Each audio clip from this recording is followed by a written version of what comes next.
I'm doing a video on how to set up your own home recording studio. My setup's going to be an example, and yours will most likely vary, but this will give you an example how to go about setting up your own home studio. Mine's going to be based on, I wanted to do music production, and I like to play guitar, but I didn't want to live mic a band and come up with music that way, so I needed a way to replace performers.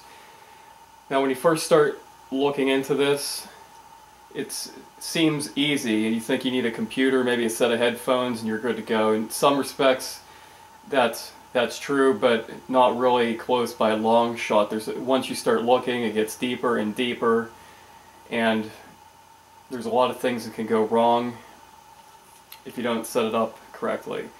Mine actually took, I'd say, a year to 2 years, probably around a year and a half to set up. I had a bunch of equipment, and I sold everything because I was more live-based, and I decided that I wanted to do home recording and come up with my own music where I can produce a CD and play it wherever, maybe put it on the internet, things like that. One thing to remember, nothing is accidental in this. All aspects are intentional to reduce wasting money on incompatible or unnecessary equipment. There is a lot of information on the internet on videos on specific equipment, but not so many on actually designing your own system.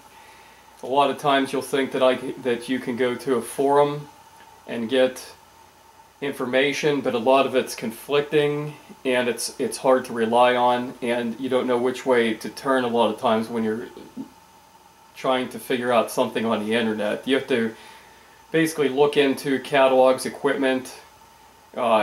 Sometimes when you go to a place to buy equipment, they know the facts about the equipment, but when they start saying that this is the best piece of equipment or this is what you need, make sure that you know what you're doing. You have your game plan, not what other people are telling you, not what is suggested as a system. I guess this is a suggestion, but it's an example, like I said. Yours will vary, but the way that you set it up remains the same. I decided to go computer-based because the computer-based is better quality in general. I can produce music myself, and like I said, I need to replace other performers.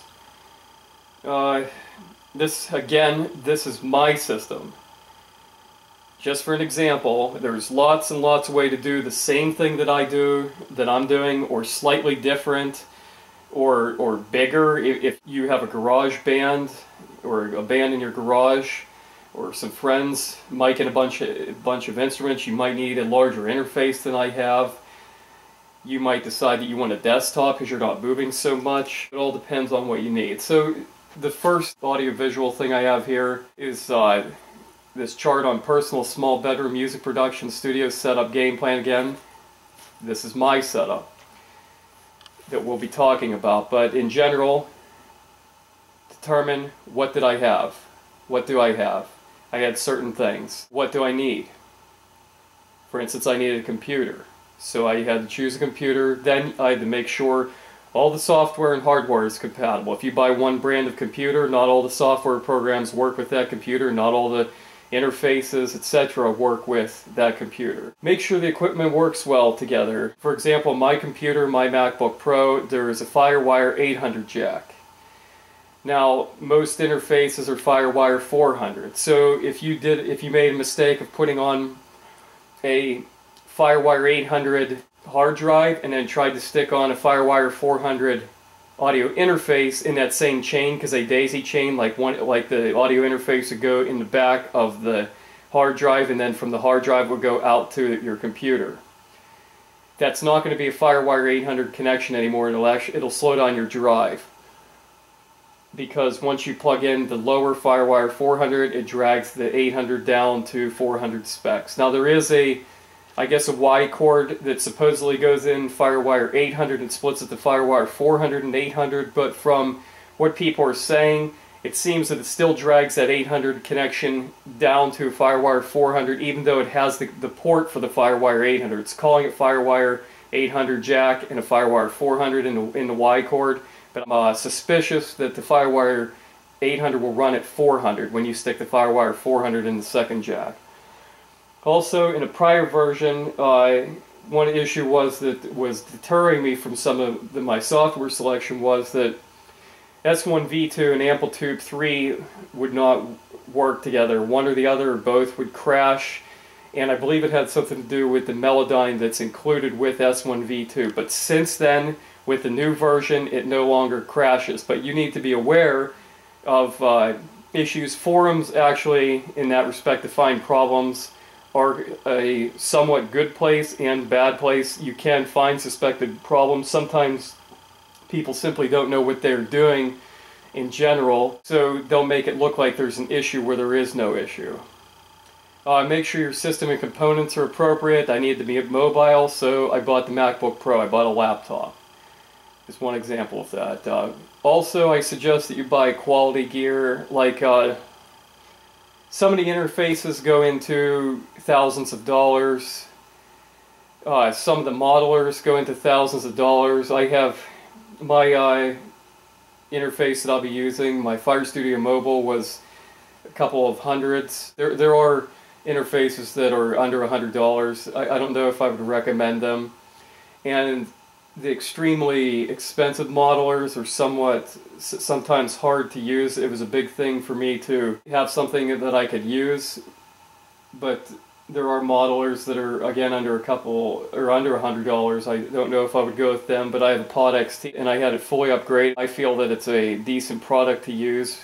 One thing when you buy better stuff is that there's less issues with it, and if you decide to resell, like you don't need it anymore, or you want to upgrade to a better unit, the resale value stays somewhat higher, so you could get it and get some of the money that you spent back on it to apply to a new purchase, whether it have to be with the guitar rig or other things that you need in your life, etc. Before you go too far, it might help to look in to get a little bit of audio knowledge when you're setting up your system. So I decided this is the best list of books that I come up with. I had a few other books, but this is the best of the best books, and I have a few videos that I feel would really help you out. To buy all these at once is going to cost you probably maybe $300, but it's money well spent, and you probably could even sell some of it back.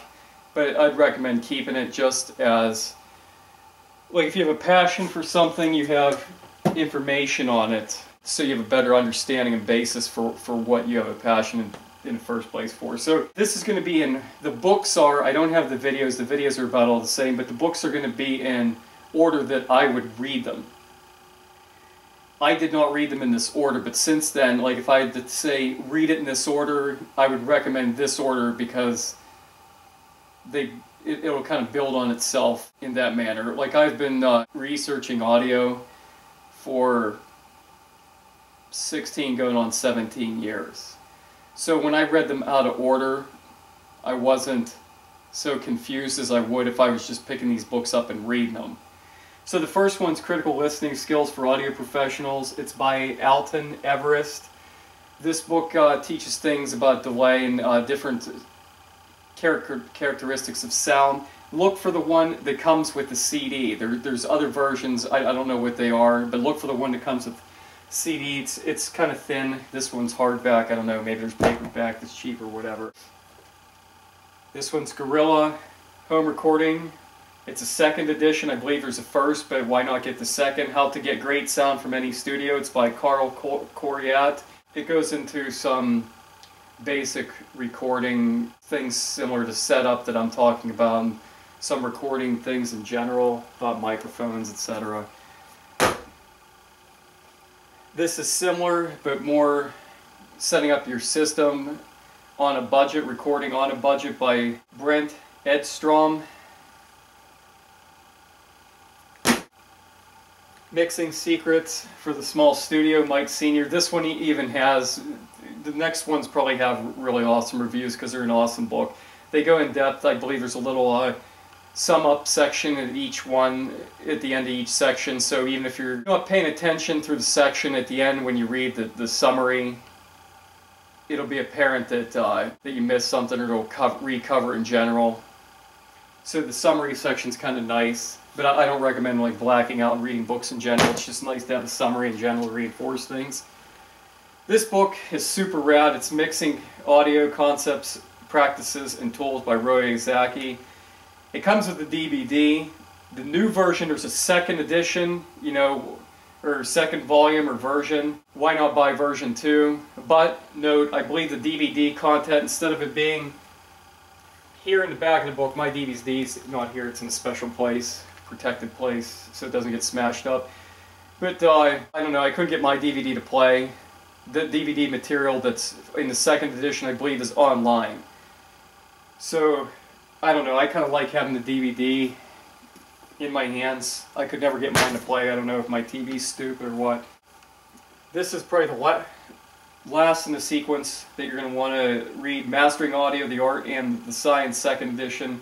It's by Bob Katz. I mentioned later, before I'll mention about S1V2 having the K system. Bob Katz, I'm pretty sure, invented the K system. For metering, it's a way to set your monitor speakers so they're kind of at a reference point with the system. You can read more about it in here. A side note, if you paid attention, the last 3 books that I showed you have Focal Press. Focal Press is a really good place to buy audio education books. There's a bunch on digital audio, maybe desktop recording, a bunch of audio in general, recording in general, but Focal Press seems to be a really good place to find audio reference and instruction books. This one here, I believe this is my first book that I bought, Sound Reinforcement Handbook. I wish I bought it now. It's a Sound Reinforcement Handbook written for Yamaha by Gary Davis and Ralph Jones. It gets down to the nitty-gritty. Sometimes you really have to pay attention to make sense of it. Like I said, I've been looking into audio so I can make sense of it. Now, some of it is up in the sky, so you have to really pay attention so you understand it, but it's an awesome reference. And that one says the second edition. I don't know if they have other editions since then. You can look it up on the internet. Now, I said Groove 3 videos. Here's my Studio One to explain. Right here it says Groove 3, and the Groove 3 website is groove3.com. It has a bunch of videos on other DAW programs. And here's one I got on AmpliTube that's distributed by Groove 3. They do a really good job. Like I said, I probably have 5 of their videos, maybe more on DAWs. This, up here, I don't know if you can see where my pointer finger is, it says Alfred's Pro Audio Series. This is choosing the right DAW for you. Take the guesswork out of selecting a digital audio workstation. And it went into GarageBand, Cubase, Pro Tools, Sonar, and Logic. I have GarageBand on my MacBook Pro, and it was simple, and this is the one that enlightened me that a lot of the programs are complicated. There was one other one that I liked, but I like GarageBand. This helped me choose my workstation because I found that some are simply too difficult for me to comprehend in general. But opening your eyes to some of the programs might be too difficult is a nice thing to know when you don't know that. How would you know that they're too difficult or they're hard, they're not really user-friendly, they're more pro-minded? How would you know that? Like, I didn't. Another awesome video is this Art of Mixing, a visual guide to recording, engineering, productions by David Gibson. And it says mix video. I don't know if that's who made it or not. If you can see the cover, like this might be a particular sound, but he describes what makes it go up and down and left and right and forward and back in that stereo image. That stereo image is one reason why you read all those books in general, because when you're recording, it's stereo, you're making a stereo recording, but you don't know what that is, you don't understand at that point what that is. This is one of the best videos that addresses that. Then when you have delay, what does it do in that stereo field? And it shows it visually. This is a very good video, I recommend it. Another one here. This is Essential Recording Concepts by Francis Buckley, Volume 1. I don't know if you can find this video anymore, but I think that Francis Buckley, I think he has a website of his own. Just Google Francis Buckley. And he describes where to set your computer, where to set your monitors, how to set them, how to treat the corners, the trap bass, how to treat the walls so there's not sound just shooting all over the room, what to put behind you. That's another excellent video. I have other videos and books like I said, but this is what I'd say is the cream of the crop, and I highly recommend that you buy them and spend the $200 or $300 on this literature and video material, because it's highly useful. This is going to show you what went into the design, like how did I come up with what I wanted and how I determined what I needed. This is going to give you the bulk of the intention of this video. It'll give you insight how to set this up. How do you design this in your own personal system? So what did I already have? Well, prior to designing my own system, I just wanted to run my Pod XT, so I have powered near-field speakers. Okay, so I could almost do a whole entire video. We could probably spend a week on how to pick your own powered near-field speakers, but I had a pair of near-field speakers. And I had a pair of headphones. Again, you can spend weeks on headphones.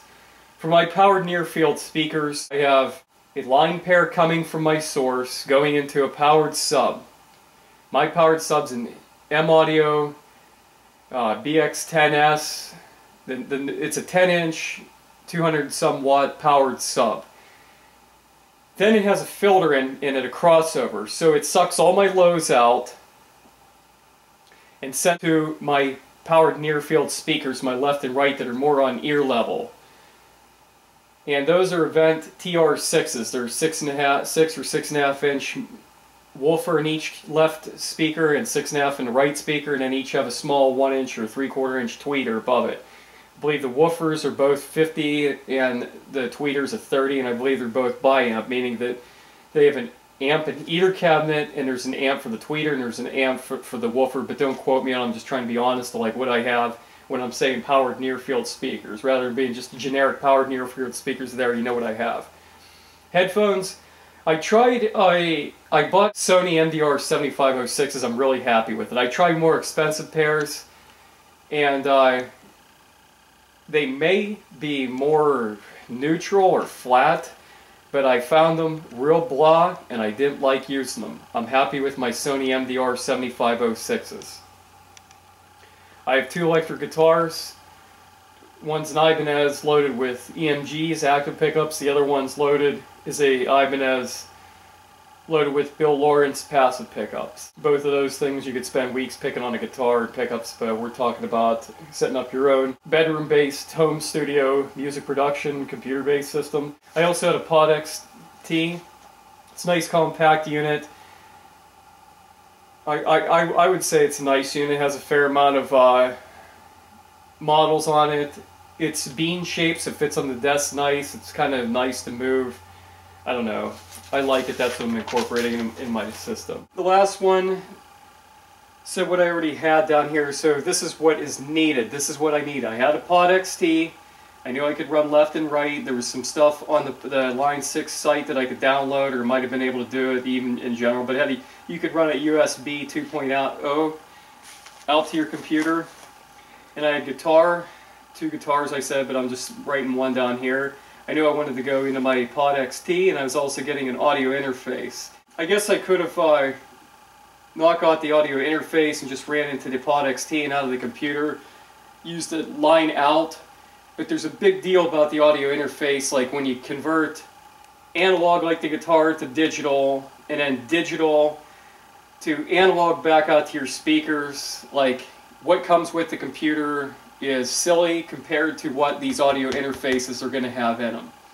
So I wanted to get a more professional or better grown-up input and output, so I chose to put the audio interface in my system. So I needed a computer. I of course needed software. Make sure this interface software, the external hard drive, is all compatible with the computer. It all has to be compatible. If it's not, You know, if you go buy an interface that's not for this computer, guess what? You spend $200, $400, $1,000, whatever you spend on it. And you know, if you open it up, that maybe they won't take it back. I don't know. Maybe they will take it back. That's whatever. So we're putting a guitar in the audio interface. I wanted headphones, and I wanted the audio interface to go out to my powered near-field speakers. So we have our software. I knew I wanted a DAW or an audio recording program. I wanted something rhythm. I wanted something to also play guitars on in addition to my Pod XT. Why not get some software? Then you need drivers to run this audio interface, and there might be drivers for this, I don't know. I think that there is. With this software, you'll be generating audio files and libraries. I brought this up before. You could stuff them in the laptop, but guess what? You're going to fill it up. That's silly. It doesn't make any sense. So where do you dump them? Well, you can dump them to an external hard drive. So we see what we need. I think that I was looking at the software in the computer. So I was looking at Presonus and that I wanted to go Mac exclusively programs or the alternative. And I think I kind of chose I needed to be mobile, so that was laptop. And then when I went and looked at laptops, I saw that the Macbook Pros were well put together. You know, it was inviting to use. It seemed easy to use. The software said that the operating software was less prone to issues. It's more stable, less crashes. So I chose to go with MacBook Pro. So when I chose my computer, the other things in the chain, like the audio interface and, you know, can we get the Pod XT incorporated? The external hard drive, what is the external hard drive going to be? Well, here's what I have to work with. On my MacBook Pro, I have a power port. I try to use the power, leave it plugged in when I'm recording because I don't want to be running off the battery and slowly be going dead and issues and power issues start showing up that I don't know about. So I try to leave the cord in. Ethernet, mostly internet related. You can update and download software, drivers, etc. And these 4 sections will be important in a second. We'll get back to them. So this SDXC card slot, not really part of the recording setup. The audio in and out, they're 2 1/8" jacks. They might work in a budget-restricted recording setup where you run the Pod XT into one of these USB ports and then run your output out of the audio out to your monitor speakers. But I'll be saying again, or already said, that the in and out is not as good as a box dedicated to do that, a separate card that comes in the audio interface. We're here at the important section. This is kind of determines how we're going to hook up like the hard drive, the interface, and the Pod XT. FireWire 800. It's peer-to-peer, meaning that both the external device and the computer is smart. They can mitigate traffic between one another. You know, either one says I'm doing this or that, and the other one says I recognize this, I'm doing this or that. So they're kind of smart to one another. Note, putting FireWire 400 device on this FireWire 800 jack changes the jack to a FireWire 400. If you had a FireWire 400 audio interface, plugged it into the back of a FireWire 800 hard drive, and then plugged it into a FireWire 800 port on the computer, the whole chain is FireWire 400 because that FireWire 400 audio interface drug down the whole chain to the FireWire 400 specs. It's a lot to say. Play it over and over again until you get it right. Thunderbolt, spec bi-directional, very fast connection. USB, master slave. The computer tells the external device, whatever it is, what it's doing, and pretty much runs the USB device.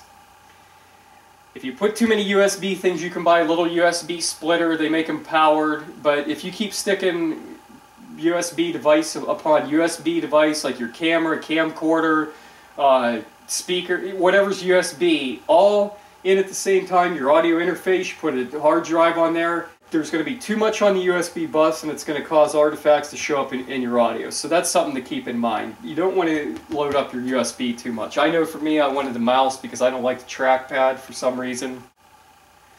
Okay, here's our types of cables and connections over here. See this little red faster? These are faster. Remember from that FireWire 400 and FireWire 800 are peer-to-peer connections. They go back and forth. USB 2 and 3 are master-slave. I don't know about eSATA and Thunderbolt, supposedly bidirectional as well. There's also a PCI or PCIe type of connection. I think that's more for if you have a tower of certain computer towers, if you have a desktop that you bolt these in, they kind of go in your tower setup. So I don't have a tower, but in the section over here, I'll bring it up in the interfaces. Okay, so external hard drives. Can you get a FireWire 400? Yes. Can you get a USB 2.0? Yes. Can you get a FireWire 800? Yes. Can you get an eSATA external hard drive? Yes. Can you get a USB 3.0 external hard drive? Yes. Can you get a Thunderbolt? Yes. I don't know about PCI or PCIe. I don't know. I don't have it, so I didn't really research all that much. But we'll get to this section here. FireWire 400, can you get an audio interface? Yes. USB 2.0, can you get an audio interface that connects that way? Yes. Can you get a FireWire 800? Yes. I know of one. It says one exists here if you can't see it, but it's extremely expensive. I think it's around 2,000 bucks. I didn't want to spend that much. eSATA, any interfaces that connect? I didn't find any, so I wrote none found. USB 3.0, same way. I didn't find any, so I wrote none found. Thunderbolt audio interfaces. As making this video, after I bought everything, got set up, I believe that there is one Thunderbolt compatible audio interface. It's again, it's the same as the FireWire 800. It's extremely expensive, but I believe one exists. Okay, now we're on to my MacBook Pro. Do I have a FireWire 400 connection? Yes. Do I have a USB 2.0 connection? Yes, I actually have two of those. Do I have a FireWire 800 connection? Yes.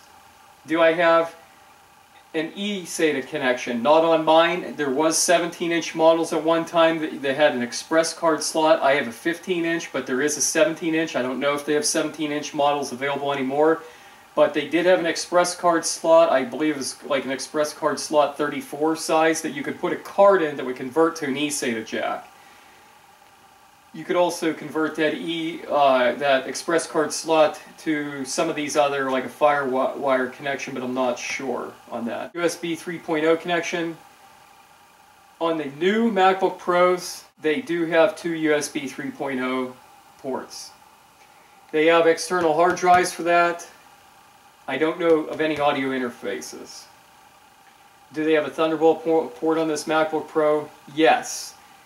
Is there a PCI? That's more of a tower setup. Maybe you could buy a tower and use it, but you know, I don't know that I can use that. And back to the interfaces, PCIe, do they make those interfaces? Yes, they do. Some of them are good. I can't use them though, so they do exist. Here's where my setup was heading. Okay? Needed an audio interface, external hard drive. So when we go to this chart, a couple of things here. The USB 2.0, you load up, you can't get an interface, but you load it up, you get artifacts, supposedly, too many tracks. The other thing, but if you keep it down to a couple tracks recording, I probably could have got away with the USB 2.0, but I wanted the better connection to FireWire 400. It's a master-slave. The computer's the master to the slave USB audio interface. I didn't want that. I would rather have a FireWire 400 peer-to-peer where both the audio interface and the computer were smart to one another. So I kind of wanted to connect my audio interface, FireWire 400. What solidified this for me was I could run an external hard drive off this FireWire 800 connection. But guess what? If I stick this FireWire 400 audio interface on this FireWire 800 external hard drive, it's going to turn this whole chain to FireWire 400. I didn't want to do that, but guess what? I lucked out. I could get a Thunderbolt hard drive, external hard drive. So that's kind of how I ended up. This is how I ended up. This is my final system and game plan. This is mine. Mine is an example for yours. This is how I ended up with it. I ended up with a MacBook Pro. I ended up with a FireStudio Mobile that was running FireWire 400, and because I like FireWire 400, and that didn't force me to use a FireWire 800 external hard drive because I had this Thunderbolt jack, which is even faster and it's bi-directional too, so I bought the LaCie Thunderbolt hard drive. So I have this MacBook Pro loaded up. Comes with GarageBand. It's nice to start out with, like I said. Why not use it too? Then I have Studio One version 2 Presonus. It's my other audio recording program. And I have Motu BPM for my rhythm program. AmpliTube 3 for a software version of a guitar modeler in addition to my Pod XT. And then I have drivers for the hardware. I'm going to be generating audio files, and I need a place to store some of the, like Studio One comes with instruments, you know, like maybe a synthesizer. Motu BPM has libraries of different drum sounds and bass sounds. Has libraries. Or it's content. This library is also called content. You'll see it labeled as content in some of your software packages.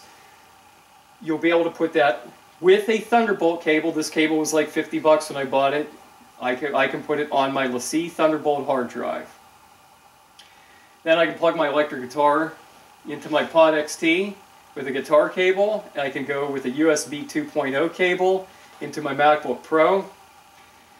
I can also plug my guitar into the Pod XT and go left and right into my FireStudio Mobile, not using this cable, but going left and right TRS cables into my FireStudio Mobile, Presonus FireStudio Mobile Audio Interface, into my MacBook Pro.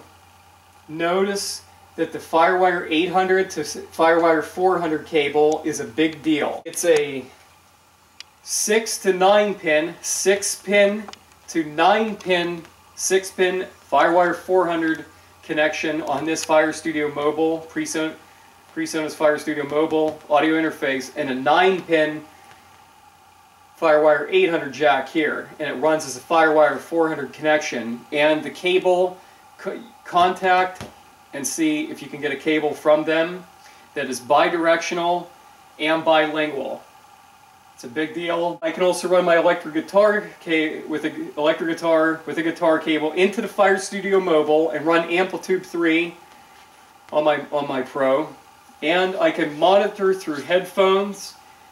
You know, there's a headphone jack on the FireStudio Mobile, and I can run out to my sub and then into my left and right near field speakers with left and right TRS cables. Not guitar cables, they're TRS cables. They're balanced. I have balanced connections here, and the Pod XT runs balanced. Instead of, in a nutshell, guitar cables have a tip and a sleeve connection, so they're TS cables or guitar cables. From the Pod XT, these would be unbalanced, I guess. These would be balanced, these cables. They're TRS, or tip ring sleeve. Where this has just a sleeve, you'll see it divided into two for ring and sleeve. So there's three.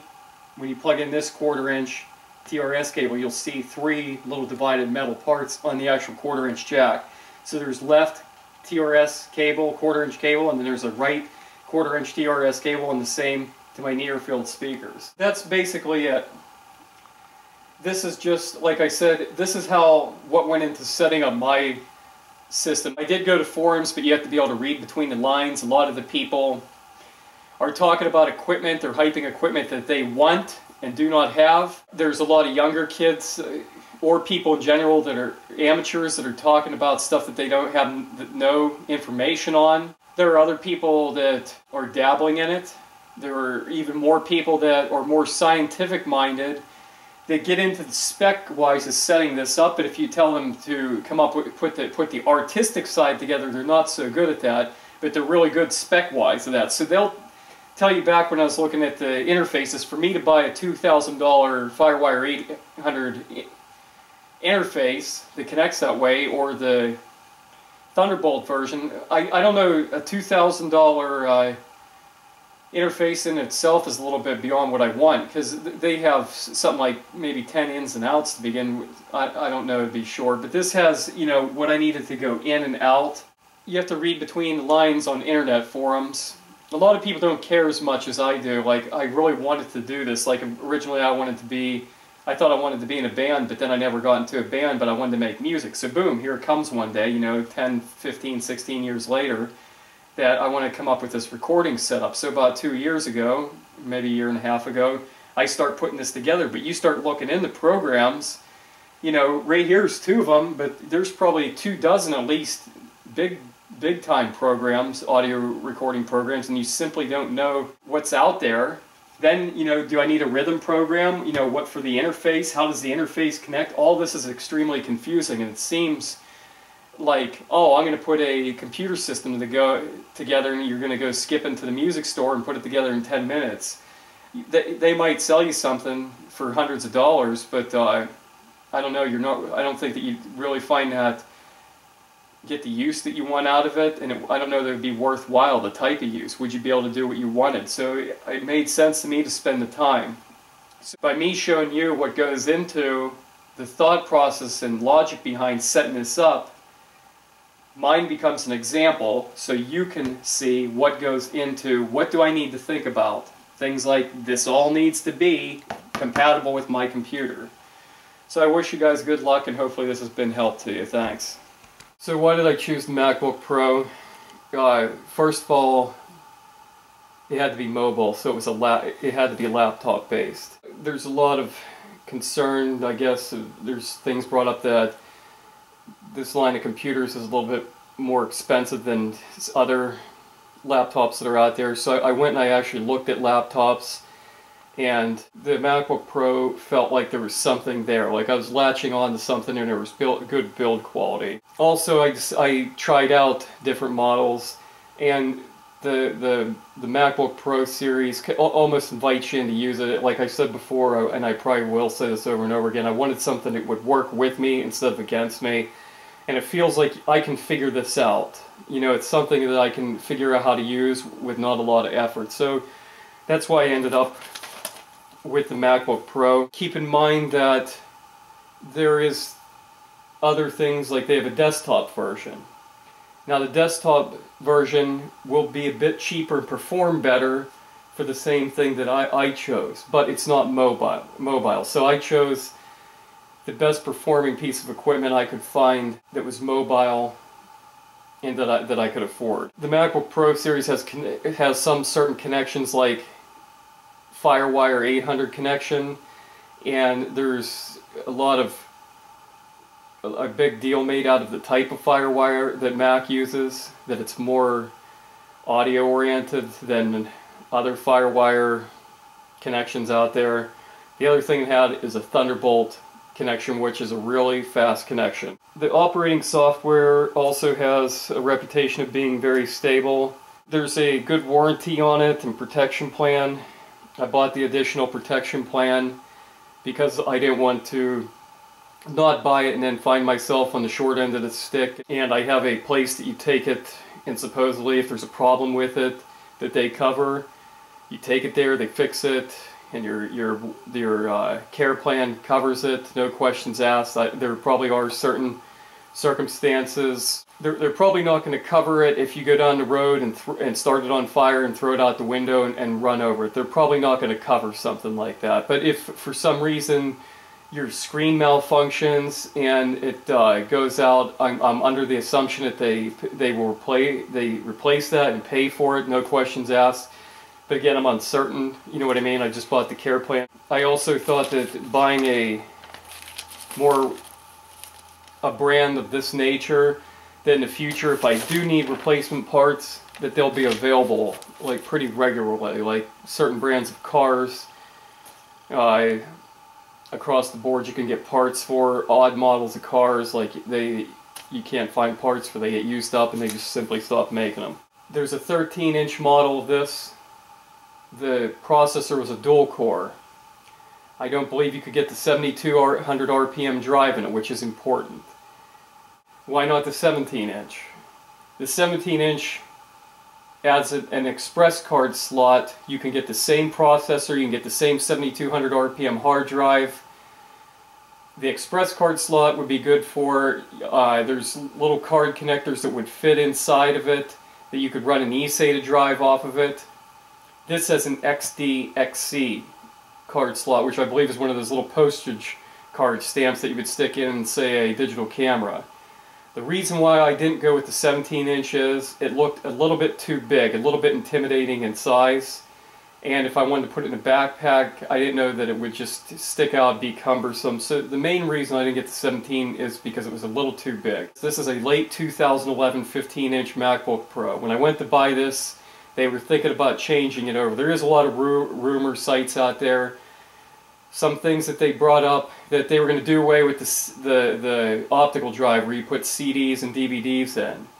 I have a lot of CDs and DVDs, and I wanted to load it to like a USB stick for home stereo. I didn't want to buy external drives. I would rather have the CD drive. If I went to a friend's house and wanted to stick a CD in, I could do it. I don't want to carry around an extra drive to load stuff from CDs. The other thing is they're talking about upgrading the operating system. I have Lion. I believe the next one they're going to is Mountain Lion. Every time they change a operating system, you got to wait for the audio interface to update its drivers, the DAW programs, the software that I'm using. All has to be the next operating system generation compliant, or it has to be able to use it. I didn't know how long it would take. I bought mine in March or April. By the time I figured it might be late in the year, the snow would be flying here in the northern United States before I got my computer up and running. Also, I didn't know if they would change the actual, how much they would change of the motherboard and the components inside. As you can see, I have my Crucial RAM kit.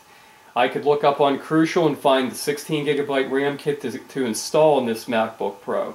Now, if they upgraded it, how long would I have to wait to get a 16 gigabyte kit and upgrade it? I wanted to do it now, so it was more feasible to do it before there was reconfiguration scares. When I went to buy this, there was two options in the 15-inch. There was a 2.4 gigahertz processor and a 2.5 gigahertz processor.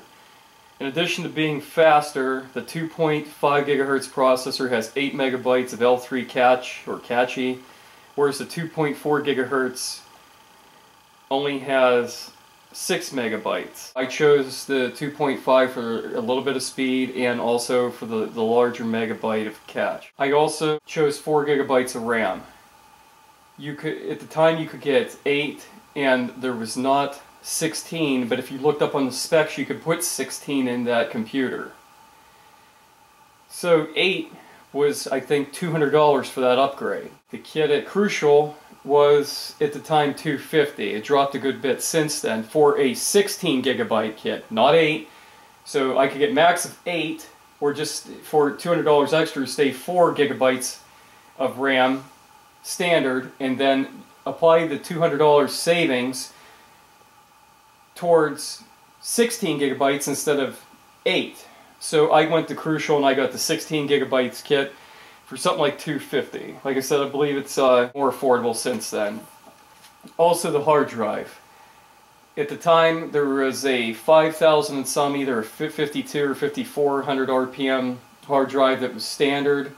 Then there was a 7200 RPM drive. Both those are spinning type drives, and then there's solid state. Now there were some issues whether if you continuously wrote over those solid states, they were drives that were available at the time, that they would ruin themselves. They don't have any spinning components, so you don't have to worry about jarring them so much. But the solid state drive, well, we'll say one more positive thing about them was that they were extremely fast, but they were also extremely expensive. I wanted something like a 512 gigabyte hard drive, and it was something like $1,100 to get that installed. And I elected to get the 7200 RPM spinning drive because it was a little bit faster than the 552 or 54, whatever, slower drive. Plus it was 750 gigabytes, and I believe the other spinning drive that ran into 5,000 RPMs was maybe 500 and some, 512. And for audio, you want a fast drive. So I couldn't go as fast as the solid states because it was $1,100. It was, you could buy a lot of gear for $1,100. And for the additional 1 or 150 it was to upgrade to the 750 gigabyte 7200 RPM drive, it made sense to go with that. I also chose, there was a regular screen, there was a high resolution, and then there was a high resolution anti-glare. I definitely didn't want the standard because I wanted to be able to see, I wanted the high resolution. But there's a big difference between a high resolution and a high resolution anti-glare. I believe you pay $150 over standard, or an additional $50 for the anti-glare high resolution screen. So it goes regular, high resolution, then high resolution anti-glare. And for standard to high resolution was $100, I believe, and from high resolution to high resolution anti-glare was an additional $50 for a total of $150. But if you look at the high resolution, it has a mirror-like finish. And if I have already been outside since then and thanked myself a million times over for getting the anti-glare, because the mirror finish reflects light in your eyes, and I don't know, maybe it gives you snow blindness. It's just not real fun in the sun or bright lights. So I got the anti-glare, which is like a matte finish. This is the MacBook Pro. Unboxing, it's pretty well packaged.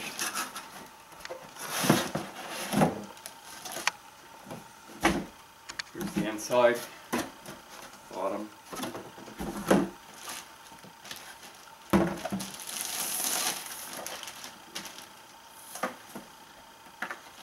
Inside, on the list we should find the MacBook Pro.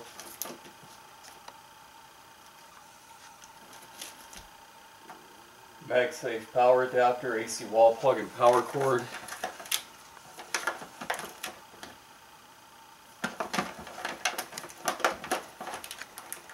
Printed electronic material.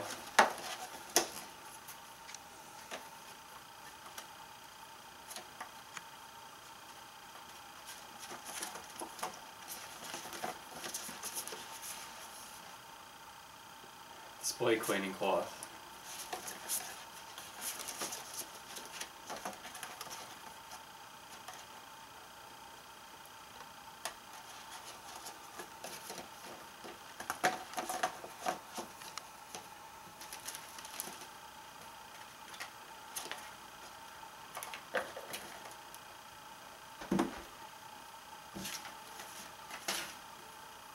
Okay, we're going to need to get a close-up here, these connections. Okay, as far as connections, we're going to have a MagSafe power port, Ethernet port, FireWire 800 port, Thunderbolt port, 2 USB 2.0 ports, audio in and out here, and an SDXC card slot. There's also a Kensington lock slot, but I don't know what that is. Also take note, here's our FireWire 800 male female connection. This is what this looks like, FireWire 800. Also, this is the RAM that will go in here. Involves removing some screws in the back here. We'll do that later. This FireStudio Mobile, I bought it because it was a decent intro interface. I did not need mic preamps because I don't use mics. Those things on the left, those two circles, are mic preamps. There's a big deal about this, you know, like, but I'm not miking a guitar amp up. So the more expensive units where they use quality mic preamps and drive the price up a good bit, I didn't need that. I had a Pod XT that I have a line pair coming that could go into this. There's other things like keyboards or a drum machine that I might run into the line ends. I needed a headphone jack and I needed a line out pair to my monitor speakers. I wanted FireWire. I will probably say this again in the connections part, but since I bought this, a Thunderbolt came out. It's extremely expensive. I believe it's Thunderbolt compatible. It's more of a rack unit. It's a couple $1,000 bucks. There's also a FireWire 800 interface. It's a couple $1,000. I'm not interested in spending that amount of money on an interface. USB was an option on my laptop as well. FireWire 400 was the other option. Use my FireWire 800 jack as a FireWire 400 connection. So why didn't I go USB? Well, USB is a master-slave relationship, where the computer is the master and the USB is the slave. So the computer ties itself up, telling the interface what to do. A FireWire connection, on the other hand, is a peer-to-peer. The interface and the computer are both smart to one another. They mitigate traffic, but when the interface is sending information, the computer can send information and dodge each other. That's the way it was explained to me. I'm not a computer scientist or a rocket scientist or an engineer or a mathematician. So audio seems to favor a FireWire connection because of the fact that it's a peer-to-peer connection versus the USB's master-slave. If you look it up, there's thousands of places, not thousands. I found maybe 10 different sources on this because I was skeptical myself, so I chose to go FireWire. It also worked with my S1 V2, the Presonus Studio One version 2 Pro. Well, the FireWire models, not their USB models, but when you get into the software, there's a little button you can hit on, I think it's on the mixer, it looks like a Z, it's for zero latency monitoring. Also, I wanted one you could plug in. This one you can plug in with a DC adapter or an AC adapter. Note, do not install the driver CD or DVD that came with the FireStudio Mobile. I made that mistake, and when you install those drivers, I don't know if they weren't line compatible or what, but it spreads out a whole bunch of different files, and luckily somebody that took the time and effort to find out where all the files went from the drivers that are in here, listed them on the internet and told you exactly how to remove all those files, and then you download the files from Presonus' site, the latest drivers that will work. In my case, it was the Lion drivers, the Mac Lion drivers for this FireStudio Mobile. Make sure you get them offline. Do not use the drivers they come with it. You'll cause yourself a lot of headaches if you're using a newer Mac. Some of these probably are older stock and had the older drivers, and it'll cause S1 V2 to crash and a lot of other programs. Do your favor, do not install the driver CD that came with it. Install your drivers for this unit off the Presonus webpage. Here's our FireStudio Mobile Audio Interface.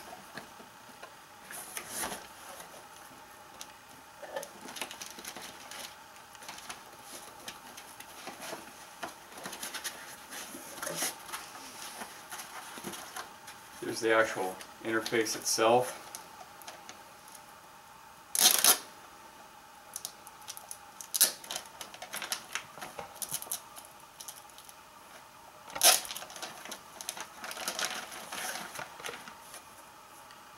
Take note of this FireWire 400 connection right here. This is a 6-pin connection. Get that in a moment. We also find 6-pin to 6-pin cable.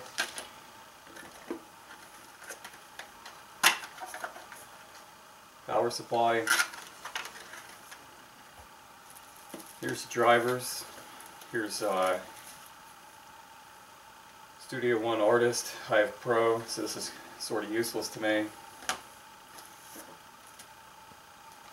There's a manual, warranty card, some other information in here, some little rubber feet. There's a MIDI cable of some sort. I don't think this would be important to me. Here's another part of the power cable and some foam. Now when we look at this, a couple seconds ago, we saw our FireWire 800. This goes to a FireWire 400 connection. Do we have a close-up of this? These connections.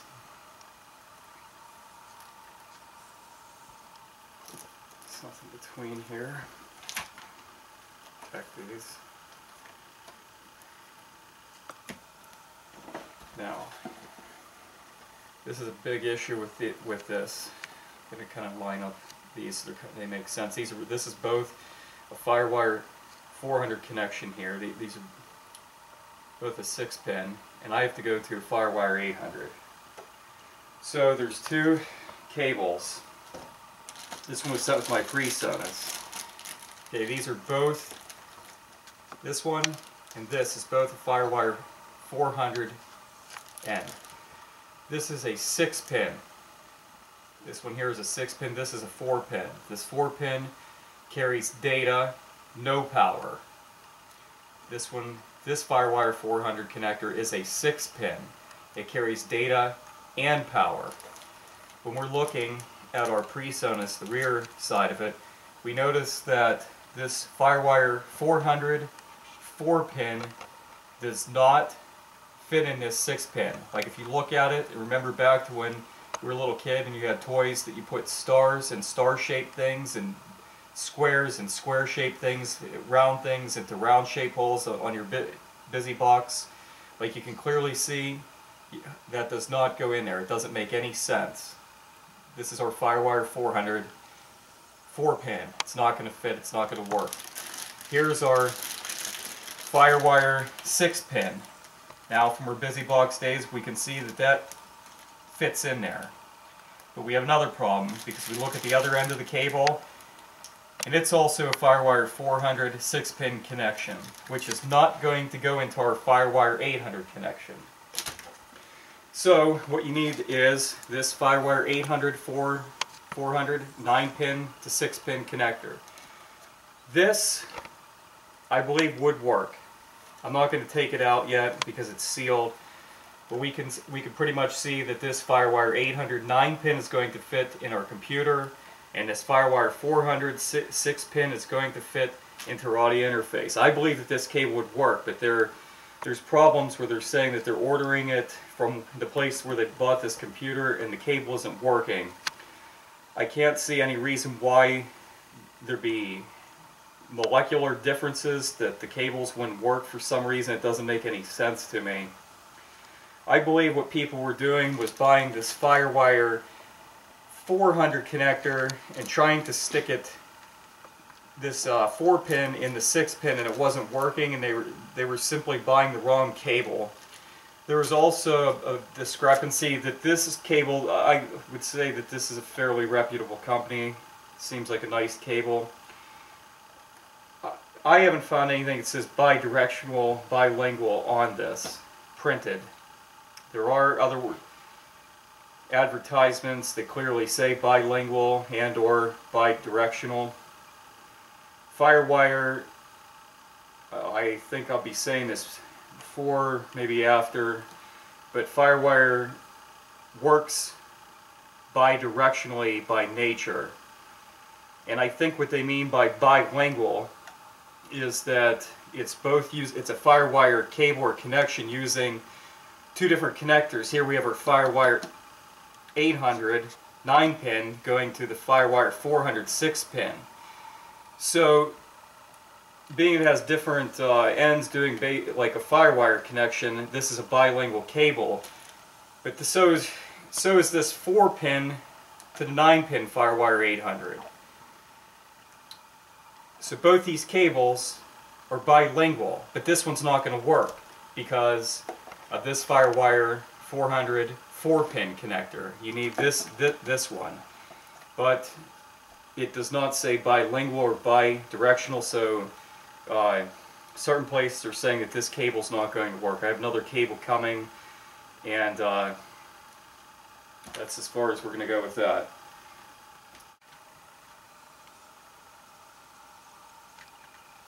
Does not say bilingual or bidirectional on it, but in theory that this cable should work. I was rolling things over my mind, and some people might say, why not just use the input and output on the MacBook Pro? You know, for instance, I could run my electric guitar into the Pod XT and into the MacBook Pro, and then put a set of headphones in the MacBook Pro and probably get sound. But external cards, they call them cards because if you open up the little unit, there's probably a little circuit board in it that reminds you of a card. And I believe back in the day when you have towers, you would plug that circuit board somehow into the back of your tower through a slot in the tower. So I think that's why it's called a card. but the external cards tend to have better analog to digital and digital to analog conversion. That's something you can look up. And they basically provide a hub or a means to connect external gear, like the electric guitar can go to the FireStudio, then to the MacBook Pro. So it's a way to connect your external audio gear to the computer. Another example is if I wanted to mic up a guitar cabinet, I could have the guitar hooked into the amplifier in the cabinet like I normally do, and then I put a microphone in front of the cabinet speaker and hook that to the FireStudio Mobile, then hook that to the MacBook Pro, and I could record tracks in my DAW or audio recording program that way. You can plug your powered speakers directly into the FireStudio Mobile rather than plugging them into the MacBook Pro with some odd type of Y cord. Basically, the FireStudio Mobile is a more appropriate, more professional, a better way to hook your audio gear to your computer. And is it necessary? Yeah, I'd say it's pretty necessary. Like, you can joy rig things to the computer. Why not just buy a little all-in-one unit, I guess, a desktop recording thing if you want to do it that way? It makes sense to buy the audio interface to hook up things more appropriately to your laptop. Okay, when I'm using the things in the background, like software, I have a hard drive inside my laptop. Well, it has limitations. It'll get filled up. There's, in the BPM and the AmpliTube, not the AmpliTube so much, and Studio One has libraries like sounds, and I'm also going to be generating audio files with the DAW. Where am I going to dump those to? And in addition, I'll eventually fill up the laptop hard drive. Does that make sense? No, it doesn't make sense. So where do you put them? Well, you put them in an external hard drive. I bought that external hard drive. It's a LaCie Little Big Disk. It's a Thunderbolt, 1 terabyte. In that Little Big Disk series, there's some that run into 5,000 RPMs, like 52, 54, 5600 RPM. I forget what it is. And it might even be a 2 terabyte. There's also solid state versions of that. The solid state, again, like when we talked about the MacBook Pro, it's extremely fast. It's also extremely expensive. I didn't want to spend that much. But I did choose the 7200 RPM version. It says it there somewhere in the front. You can look online, but it's LaCie. LaCie was one of the few that made a smaller, affordable Thunderbolt. LaCie made one of the few Thunderbolts, plus they made one of the smaller desktop units. There are some really huge Thunderbolt ones. I don't need that. I guess that'd be more for business, industry, commercial, stuff like that, applications. So I need a small Thunderbolt. Thunderbolt's fast. I want it fast. There is other drives I could have used, like USB 2. There is USB 3, but that's not on my... Remember, that's not a connection I have. There are FireWire 400 or 800.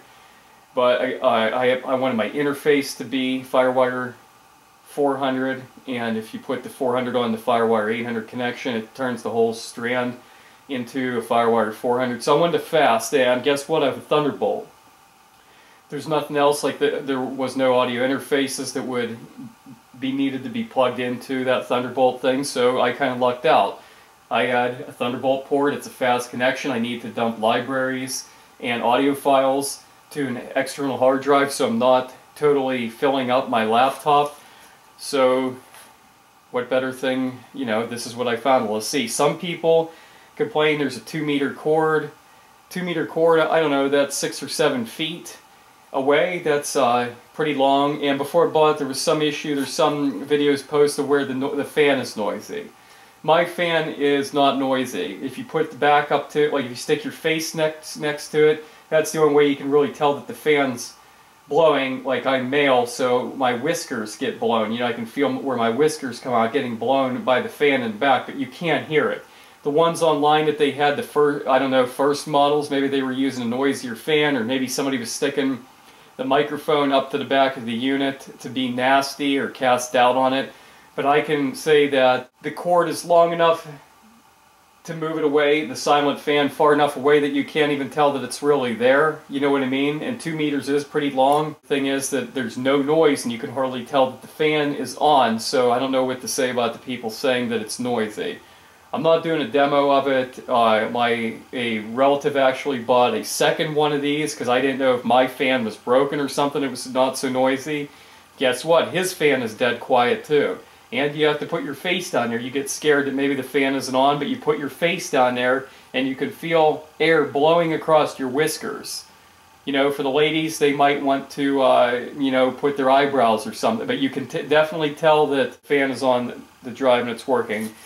The 1 terabyte version will run, I think they call it striated, so you can use the full terabyte, or you can do it something called mirrored, where you'll run there's 2 drives in there, and you'll run the 2 500 gigabytes instead of back to back as in striated. You'll run them in a mirrored, which you'll put the information on both drives. So it reduces your overall drive space, but if one of those goes bad or it's corrupted or something, there's always a backup. And I don't know if mine ever went bad and I have the mirror version, I'll probably end up sending it back to LaCie and tell them to transfer my info to a new drive and or get it working, or give me a new drive. I find the mirrored a safer option over the striated.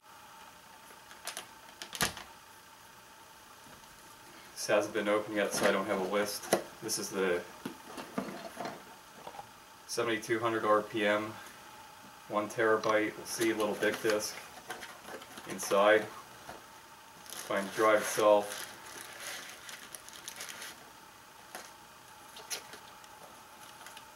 Warranty papers, manual, install guide, most likely some drivers, a driver disc, the bottom,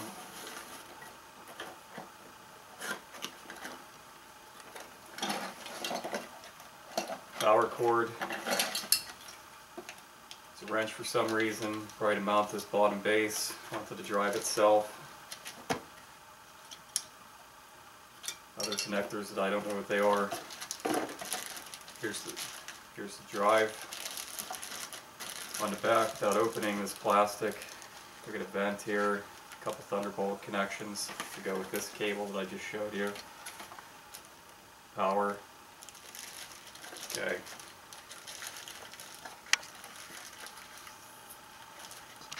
You have to remember that when I'm going through some of these softwares that I have a MacBook Pro, so I had to make sure that it was Mac compatible. All my softwares are going to be, everything I have is Mac compatible. You got to remember that because you can make a really big mistake if you order something. You know, if you got the software, open it up, you know, like a meathead, and you're not thinking, you're going to waste money because they're probably not going to take the software back after you open it, and then you see that it's for another type of thing rather than Mac products. Okay, so why did I choose S1V2 Pro version? Well, like I said, I spent a year and a half, 2 years on this whole thing. So I looked at a lot of videos online of people describing. I looked at the software, how it worked. I bought an excellent place to check out DAW programs, or digital audio workstations, basically audio recording programs. It's Groove 3. They have, and it's at groove3.com. They have a lot of videos on almost all the major DAWs that are worthwhile. And when I looked through them, I was a little bit, it was almost upsetting, because what I found is a lot of them are not so user-friendly. Studio One was one of the user-friendly models, and it seemed that I could learn my way through it, like it was intuitive, like it made sense how you use it, and if it was a difficult program, I felt that some of the other ones that I looked through, that I would give up on audio recording in general because they were just that difficult to learn. Like, I don't have the luxury of going to school for this because, you know, I have things to pay for and I need to allot my learning time to other things in addition to my audio interest and passion. So it had to be intuitive, easy to learn, like I could grasp it myself without it being too crazy for me. Another one that came with my MacBook Pro, so I'll say it, was GarageBand. GarageBand is user-friendly. I tried it the other day and produced a CD that was enough that you could show somebody and it wasn't like such a joke. that you could play the CD for. I'm like, wow, that sounds pretty decent, but it still needed a lot of work. But to get some tracks down, and I pulled just some drum tracks off and play guitar over it, and then pop out a CD like 2 hours later with a little bit of automation in volume and panning was pretty impressive to me. So GarageBand's a pretty useful program that I'd recommend. If you're just going to get it, like say a 13-inch and not get too crazy with recording, I'd actually recommend that you use the regular GarageBand on it. But I wanted to go a step above, so I went with Studio One, like I said, because it's easy, you can learn your way through it. It also has, I chose the Pro because it incorporates some mastering tools. I'm not so good at mastering, but it's one of the few programs that come with mastering tools, so that helps solidify my final decision. And the other reason is, in addition to being beginner oriented, that a beginner can grasp, it has mature tools to it, like the plugins, and it has metering things. Like for instance, there's a metering called the Bobcat's K system. I'm pretty sure that Studio One incorporates that into it. And that's a pretty handy tool to have, and it's a mature type of tool that you'll use when you learn about recording. Like if you try to use it when you first start, you wouldn't understand what it is, but when you start getting in there and understanding what you're doing, a metering tool like that's pretty impressive to have in there. The next one, I've not opened this yet, so we'll open this right now. Let's see. Looks like we cut this. Slide out. Okay. So inside here, I bought this in the Pro format, best version, and here looks like our main software disks. Here's a quick start guide, some more information. This may be stickers, and then some packaging foam. So we didn't really have any surprises here.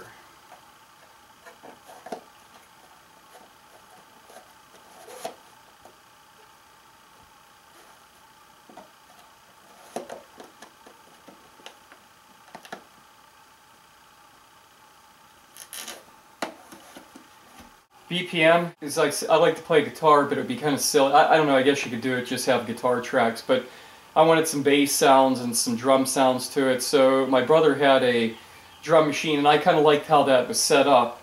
Some of the other programs, I don't know how they're set up, but this one, it seemed that it was set up around a drum machine hardware version that you'd use. And it has the screen like a drum machine. You can see right there, that's kind of how the actual software looks on the screen when you're using it on a computer. And it gives me a way to add some bass and different drum sounds. This other software I did not open. You can see it still has the plastic on it, so I don't really have a game plan for this one as well. We'll just open it now. It should be fairly straightforward. This is my rhythm software.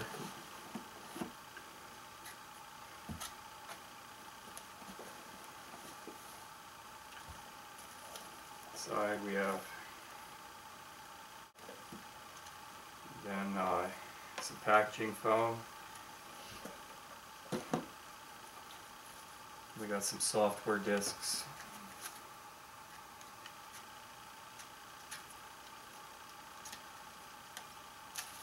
You probably need to run the software. It's typical of some softwares. That's it. I chose AmpliTube because it seemed like there was a couple of them that are pretty have a pretty good following that people seem to have good luck with. AmpliTube's one of them.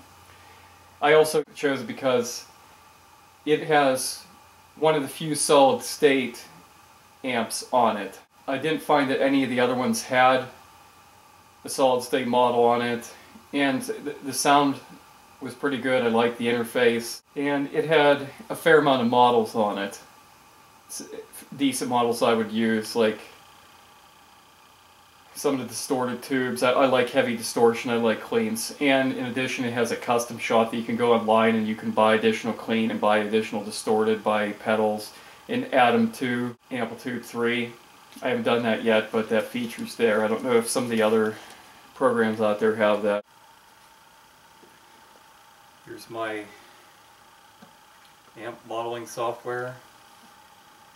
This box is open like this. If we take a look,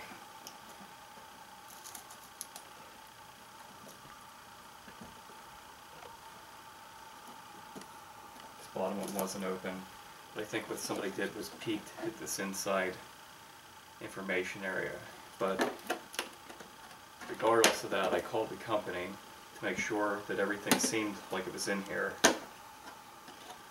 Because when we open it, there's not much in here. It's kind of flopping around. It seems like there's really not all that much in here. So here's the main thing that you should be getting. It says, notice by breaking the seal, there's you're agreeing to certain things. This is the important package. It's going to have my software, license, registration type material. Other than that, there's a kind of a magazine type folded article and a couple of other advertising cards. But this box with this in here is supposedly the main things. Everything should be there type deal. I'll also be using this. This is a hardware with their own software on. This is a Pod XT. I bought this maybe 6 years ago. It's fully upgraded firmware wise, and it has all the model packs that you can buy as add-ons. There's the cord and also a USB cable. I also bought one of these. I don't live in an area, I live in a cave where there's no internet, so I need this to protect my gear when I go to a place with an internet connection. And I also have a better version of this that has an amp readout and the voltage readout on it. This one's probably 80 bucks. The other one I have is maybe around 200. But I'm not showing you the other ones because it's in a bad part of my cave and you're not going to see that. So what will end up happening in the end is certain things like my speakers will be plugged into my better one, and this will be plugged into the better one. And I'll put my hard drive, most likely in my audio interface, things that I can turn this on and use it as a switch surge protector. In addition to the books that I showed you, most of the programs come with a physical, like a paper copied manual. I put tape on the outside of mine to act as a book cover, like clear tape, so they might appear shiny. It's a way to, keep them intact. But it'd be stupid to not read the manuals. So they're another resource in addition to the books that I showed you. And another thing, when I registered each for Presonus and BPM and AmpliTube, I had to register an account. They have their own forums. Their forums are a little bit more legitimate and trustable than like regular guitar forums in general. Like product forums tend to be good. So Motu has Motu Nation, Presonus has its own forum. AmpliTube has an IK Media users area with a forum, and you can search through the topics and find answers to your question if you can't find it by searching. Always search first, because why post 10,000 topics that you have to read through? Like, try to do your part to keep the forums clean and uncluttered. So do a search first, and if you have a legitimate question that doesn't seem like it's answered specifically, then ask it. And the forums seem to be fairly reputable and trustworthy over a regular guitar forum. Bottom line, look into the products page is another good resource. Or if you're researching other DAWs, look at their products. But once you get your system, make sure you read through the manuals. The music's just not going to pop out of your audio recording program without you using it properly. And how are you going to know without reading? It has some menu items, like you hold your cursor over it or the pointer, the mouse pointer, and it'll say do this or that, or give you a hint of what the control is. But this is a really good resource that gets overlooked. A lot of times people give a piece of software a bad review simply because they're not reading the manual, or they're expecting the music to pop out for them and already be written, and they're getting paid, getting checks in the mail. And it's not like that. You have to read the manual and, you know, try. Alright, I wanted to do an addendum, kind of an update, because I didn't put the video together, so I have some time to update some of the things.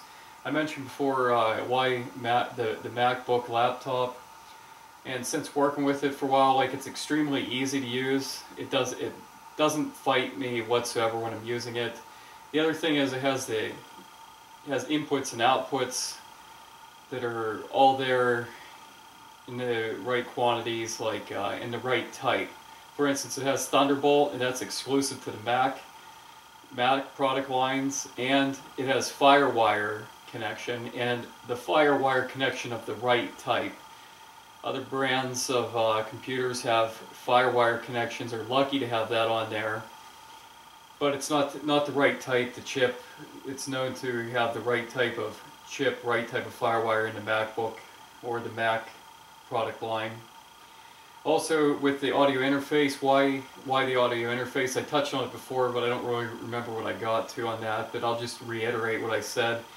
It has the right in and outs as well, and it tends to do a better job of the in and out that the computer already has in it, although I had a good deal of success running my guitar into the Pod XT straight in with the USB into here, using the USB in, and then just using headphones out to record and mix and play around with the GarageBand that came with it. Now that brings up another point.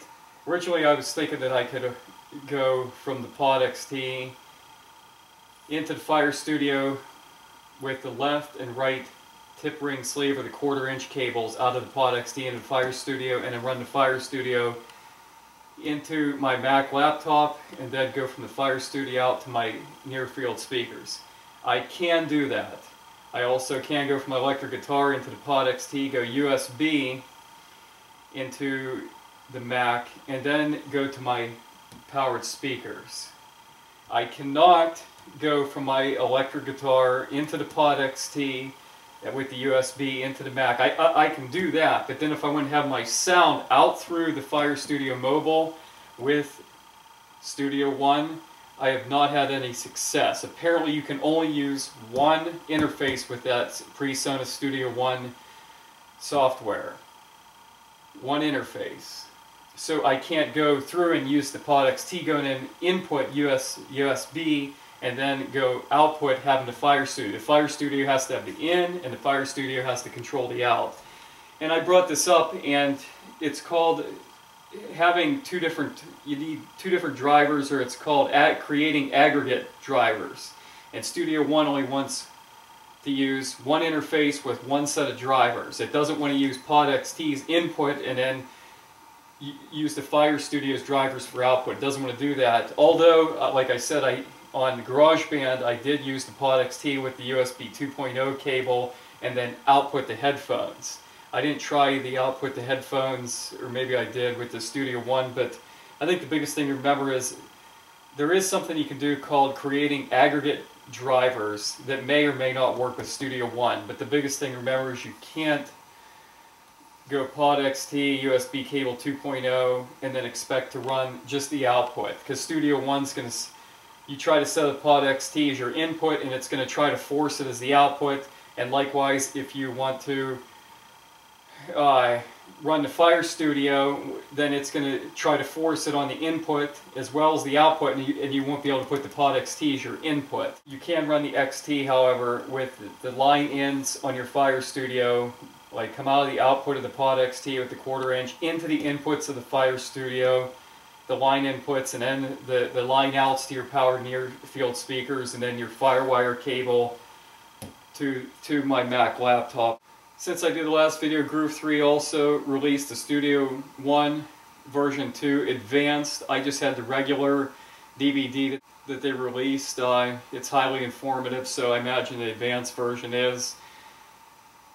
It's well written. Also, I got in an email, because I have an account to register my software at Presonus, and I received an email that told me there's 2 books out. One is more advanced than the other, and I believe one comes with a DVD.